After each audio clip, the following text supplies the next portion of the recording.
Gabrielle Patrick. I'm the CEO of Knabu. Knabu is a blockchain technology company based here in the UK, and we're currently undergoing our bank licensing process.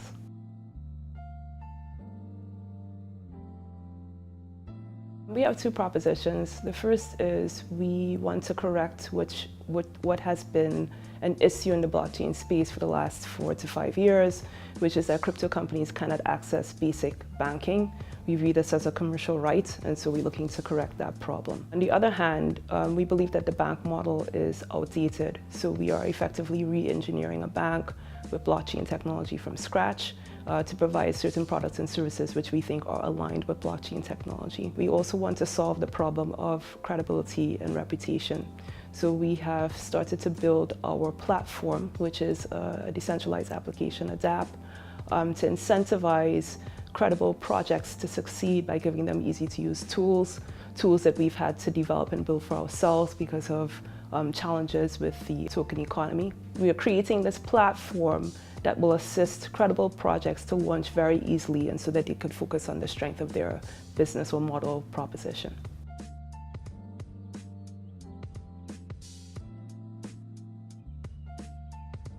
I started in financial services and insurance, and around 2008 I became very captivated by the concept of virtual currencies, and so I started to write academic papers as a professional hobby. And then throughout the years I kind of meandered and found my way to Bitcoin in 2012. I was able to get a company, my former company, licensed as one of the first companies to be licensed here in the UK for a Bitcoin payments model.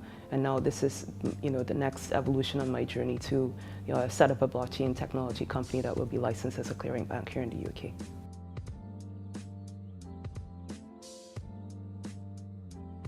I think it's a mixture of factors. I think one, some banks don't understand the technology and how to manage the risk. They engage in what we call wholesale de-risking, which is to just not touch any type of crypto custodian or blockchain companies that don't have crypto custodianship under the guise that they are high risk in terms of anti-money laundering treatment. The other reason I think is purely anti-competitive. I think that the true utility of Bitcoin or peer-to-peer model totally conflicts with a traditional corporate bank or bank model. And so, they're struggling to sort of shove the technology in a box. And so I think it's a mixture of these factors, which unfortunately the large companies and small have been subjected to, where they have a very budgeting crypto business, but that access to fiat really has been quite stifled, and we feel that this is unfair. I would say that, unfortunately in financial services, money talks, and now that there's this perception that there is a lot of value in the crypto space, there will be traditional banks that will start piling in, but I do feel that the last 6 years, they definitely have made it much harder for the industry to blossom and flow. And so we feel that we will be one of the first blockchain technology companies with a license that can help enable that, but not just enable it, create new products and services, especially smart contract implementation of traditional products and services that will help both the crypto economy but the traditional world.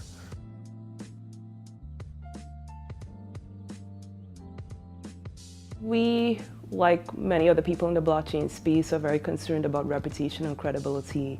And so we see a lot of projects which are not credible. They harm the ones that are credible. And we also at the same time have gotten to know people who are not from the blockchain space but understand the utility of tokenization and want to launch a project. And so we've decided to create this platform that will incentivize good projects, credible projects to succeed.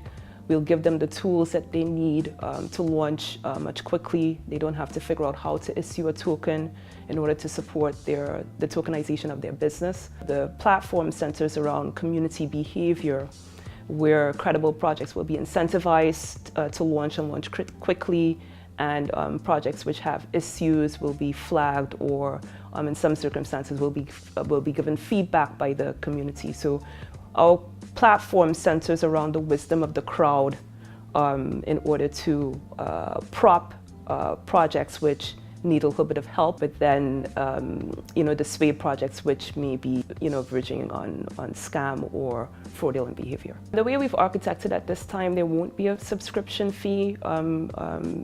We are creating a token generation event, so credible projects will have to use our token in order to advance. So this is the way that we are incentivizing the projects. They will not have to pay a fee. We have considered for projects that don't want to go through that route that they would pay a fee, so that route is encouraging projects to go through the crowd consensus route in order to launch. So there's no fee for those projects.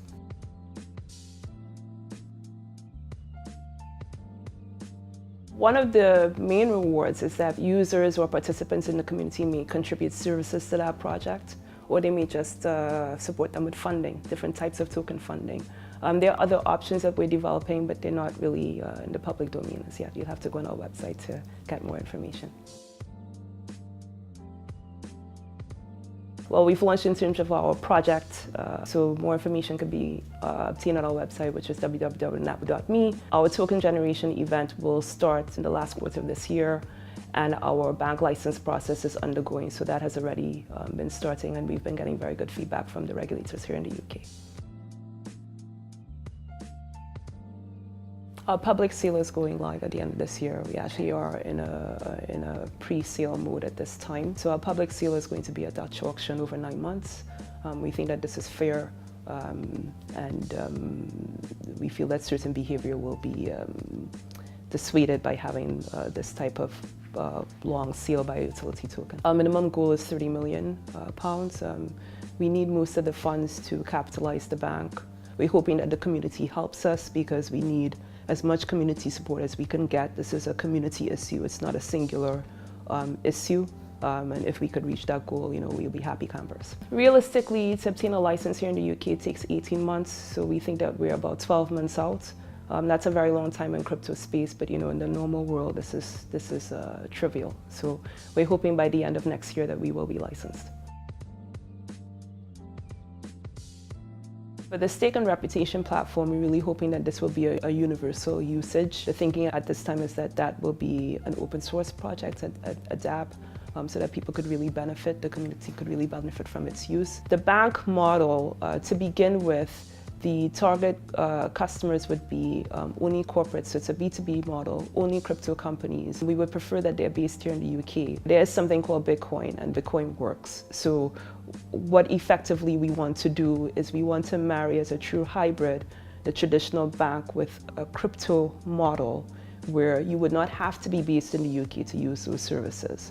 The traditional fiat clearing services, strictly you want to get a business account and you want to access fiat, that would have to be of a UK origin or an EU origin, depending on how Brexit plays out. But the other products and services that we are currently discussing with the regulators, we don't really see that as limited to the UK base. It will be truly a cross-border offering. And so it's not a trivial undertaking that we have committed to, but we think it's needed. And we think that Bitcoin or digital assets are to serve their true purpose as a peer-to-peer electronic cash system, then by definition that cannot be limited by borders. So our institution that we created, similarly should not be limited in that way. We have been approached by different jurisdictions. The reason we focused on the UK is we do feel the UK has had a traditional positioning as a financial hub, specifically for banking. I mean, this dates back for centuries, so this is a nut that we are really looking to crack, and we're working very hard on that. Frankly, we're a self-funded small team, and a lot of startups fail on execution, so we don't really want to spread our resources too thinly.